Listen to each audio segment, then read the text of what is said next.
Bonjour, avant de débuter la partie du chapitre 2 qui porte sur la section 1.7 de Séguin, c'est-à-dire sur le mouvement uniformément accéléré en une dimension sous l'effet de la gravité, ou en plus court sur la chute libre.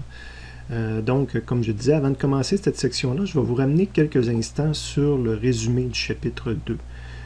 Que vous devriez comparer avec ce qu'on aperçoit dans l'aperçu de la section 1.7 de Séguin. Si vous regardez dans le livre de Séguin à la page 115 dans l'aperçu, on n'a pratiquement aucune nouvelle formule, alors qu'ici dans mon résumé, moi pour la chute libre, qui est dans le milieu de la deuxième page du résumé du chapitre 2, on retrouve au minimum ce que Séguin a mis, plus des équations qui ont été adaptées particulièrement pour la chute libre.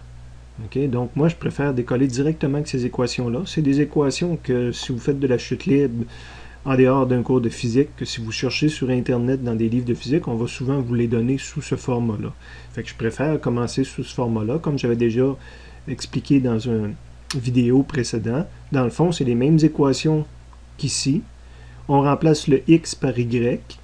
Partout où il y a du x, tu remplaces par y. Et après ça, tu appliques le fait aussi que l'accélération selon y vaut moins g, vaut moins 9.8, parce qu'elle est dirigée vers le bas, contrairement à l'axe des y qu'on dirige vers le haut habituellement. Donc, on va utiliser, sauf exception, ces équations-là.